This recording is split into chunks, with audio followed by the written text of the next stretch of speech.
Ei, tu vai gravar ou vai ficar lendo aí? Eita! Hoje vamos descobrir como foram feitas essas animações incríveis. Vai ter Tintim, Coraline, Pinóquio e muito mais. Então se acomoda aí para o quarto episódio do Raio X do Cinema. E já vou começar com a super curiosidade para vocês. Segundo Andy Lavitan, editor de Homem-Aranha através do Aranhaverso, o filme tem mais de uma versão nos cinemas. A revelação foi feita pelo profissional em resposta aos fãs, que compartilharam uma cena do filme em que a personagem Layla está agindo de maneira diferente em duas versões, como você pode ver aí. Além da cena, especula-se que outras partes do filme sejam diferentes. Sem perder tempo, usuários da comunidade do Homem-Aranha no Reddit começaram a reunir outras alterações que notaram na produção. É como se ela tivesse tirado tudo do caminho para concentrar toda a energia dela numa missão. O editor do filme, inclusive, disse: "Eu estava me perguntando quando as pessoas começariam a perceber. Lavitan não revelou quantas versões do filme existem ou os motivos para elas existirem. Você pagaria outras sessões para procurar as diferenças? Me digam aí nos comentários." Toda vez que você escutar esse barulhinho, é sinal de que o vídeo está precisando de um like. O filme foi dirigido por 3 diretores, Joaquim dos Santos, Kemp Powers e Justin Thompson. Curiosamente, nenhum dos 3 trabalhou no primeiro filme da franquia, que a propósito levou o Oscar de melhor animação em 2019. Que demais! A Sony Studio, responsável pelo filme, usou computação gráfica para fazer animações, mas o visual usou como base o estilo de impressão de histórias em quadrinhos para a franquia de Miles Morales.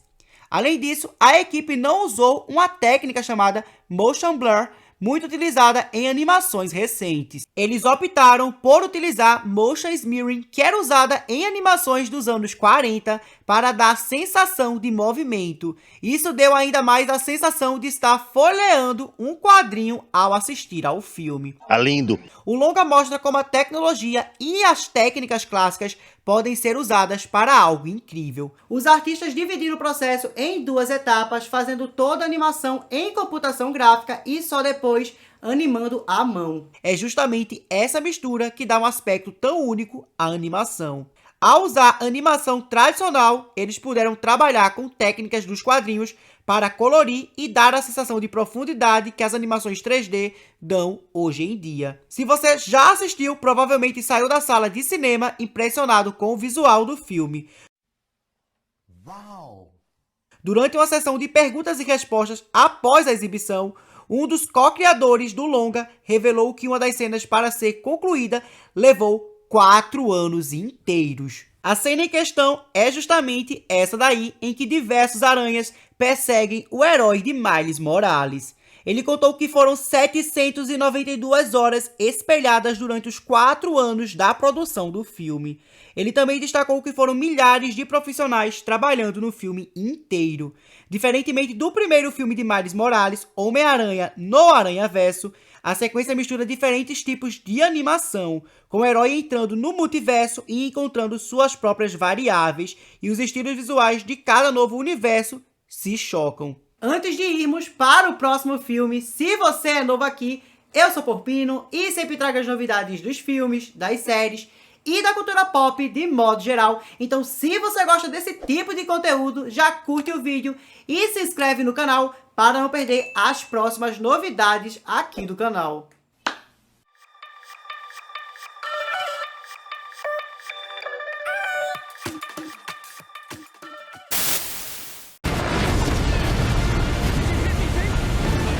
O filme As Aventuras de Tintim, de Steven Spielberg, é uma verdadeira obra de arte.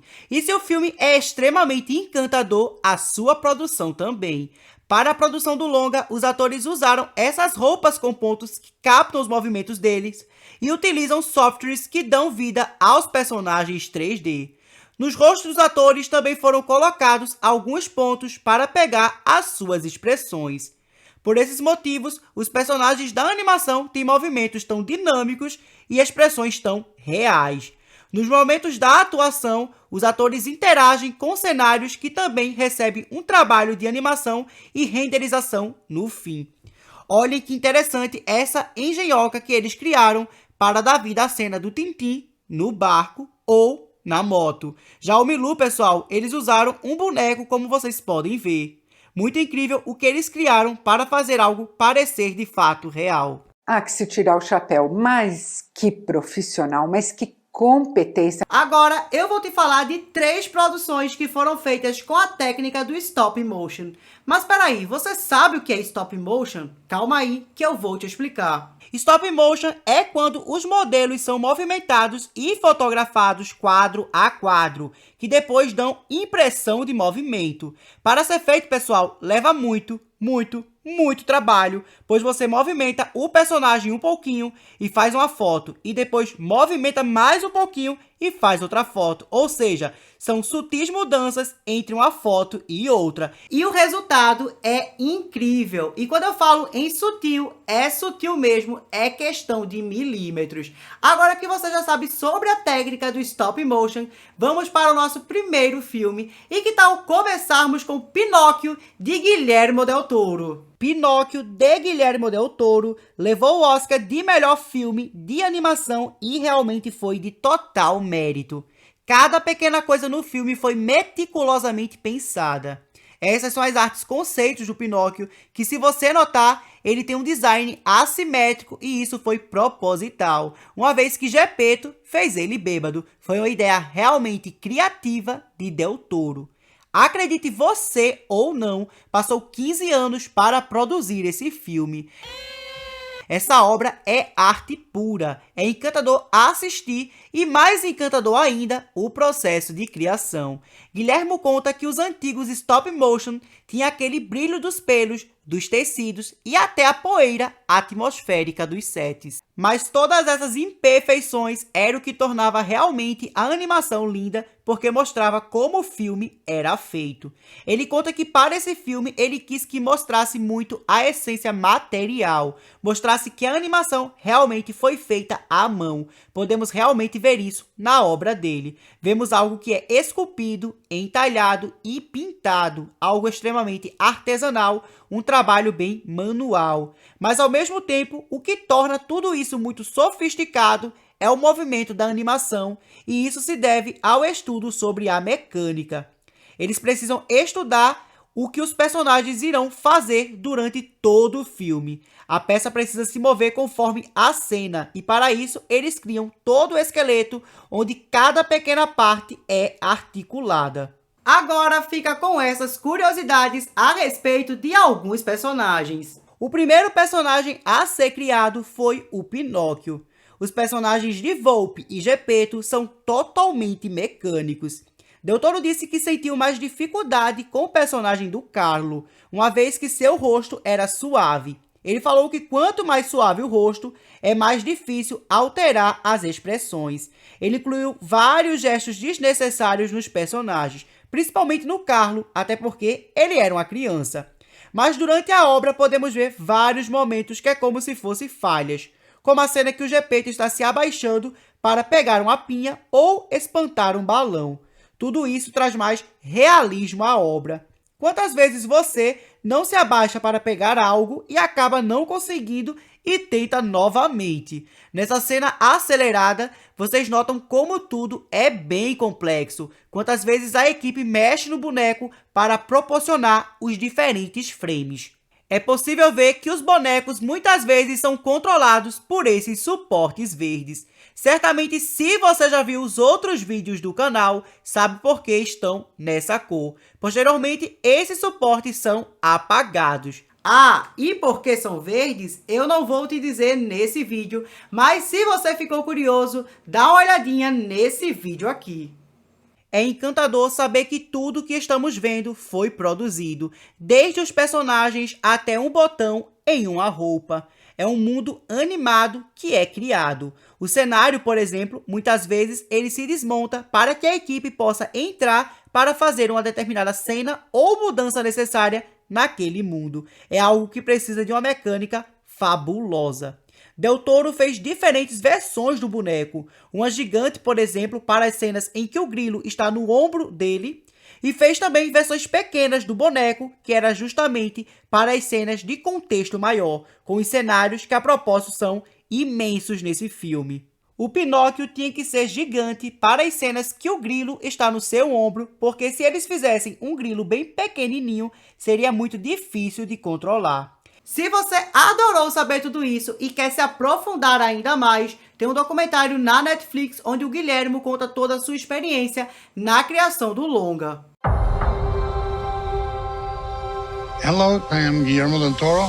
To me, there's a valuable difference between stop motion as an art form. Então, quando acabar esse vídeo aqui, é só ir lá dar uma conferida, mas não sai daqui não, porque agora é a vez de Coraline. Uma curiosidade bem interessante sobre Coraline, produção da Laika Filmes, é que o diretor do filme, Henry Selick, leu o livro antes de todo mundo. Para quem não sabe, Coraline é baseado no livro de Neil Gaiman. Como Henry era muito amigo de Gaiman, propôs adaptar alguma de suas histórias na época. Parabéns, hein? Neil Gaiman apresentou Coraline para ele, que ainda não estava concluída. E aí, Henry logo se apaixonou e quis adaptá-lo. Porém, a produção do filme só começou quando o livro foi realmente lançado. Primeiro, pessoal, para vocês terem ideia, é preciso fazer várias artes conceituais dos personagens para depois ir para a parte da modelagem. Nessa primeira etapa, é desenhado o mesmo personagem de várias posições diferentes. Também são criados vários desenhos de ambientes. Eles levaram 1 ano para criar toda essa parte conceitual do filme, personagens, cenários e paletas de cores. E vemos como tudo isso é magnífico, né? Temos 2 mundos praticamente. O filme seria um live action, inclusive tinham escolhido até uma atriz para fazer a Coraline. Porém, o diretor do filme achou que seria muito ultrapassado colocar efeito em um gato falante. E aí, ele achou melhor fazer uma animação. Henry também foi responsável por dirigir O Estranho Mundo de Jack. Indo agora para a parte da produção do filme, que eu sei que vocês amam, foram feitos por volta de 10 bonecos para cada personagem de diferentes tamanhos.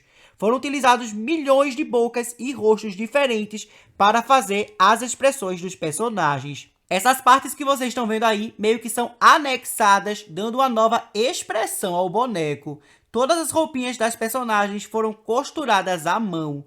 Foram produzidos bonecos do mesmo personagem usando roupas diferentes, porque ficar tirando e colocando as roupas dariam mais trabalho.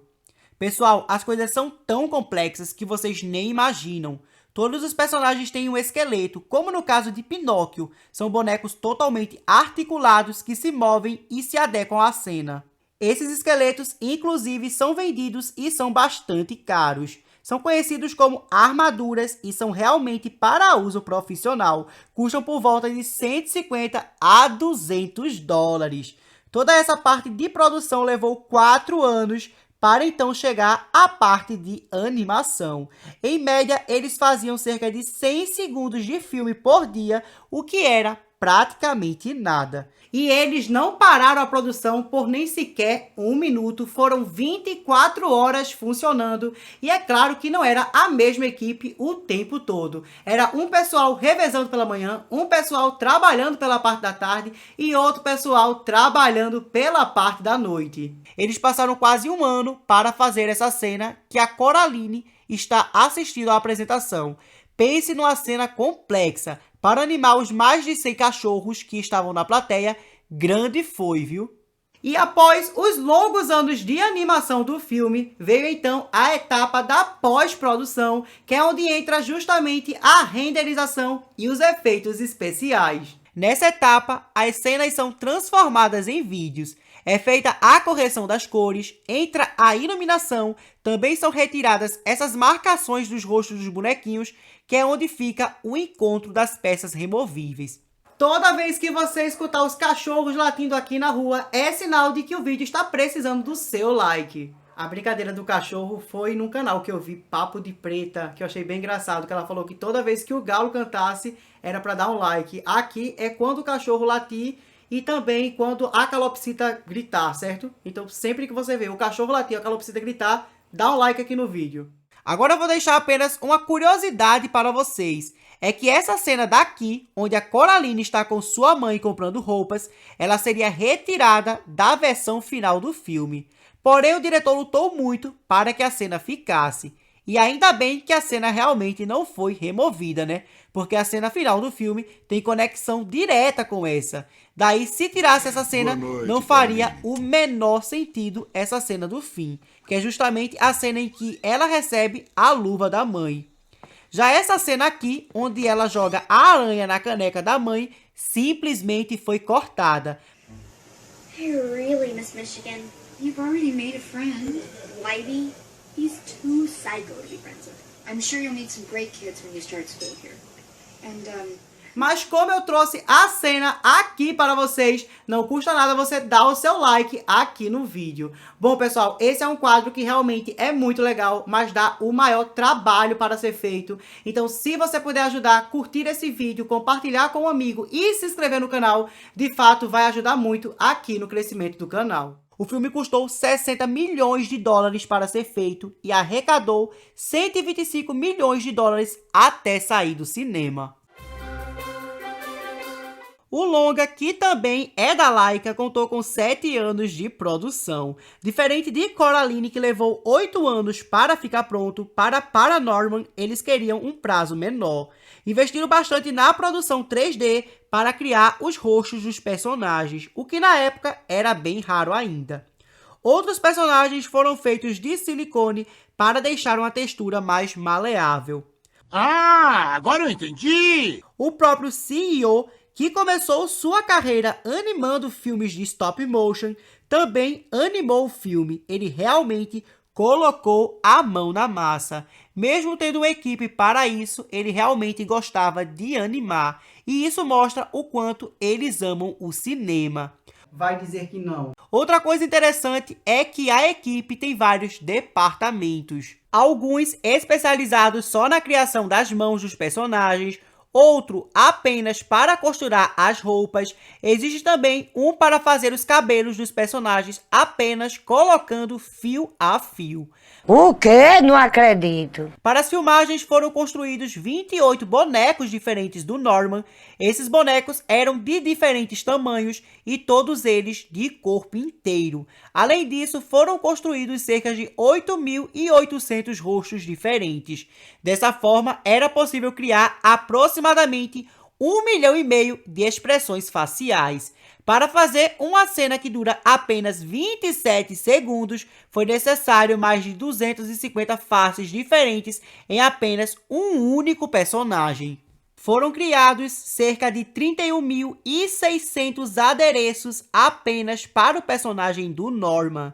E essa van que aparece no filme foi inspirada na máquina de mistérios do desenho Scooby-Doo. A propósito, foram 8 versões diferentes dessa van. 2 para cenas externas, 2 para cenas internas, 2 para cenas de capotamento e mais 2 com a metade do tamanho das demais para as filmagens de longa distância.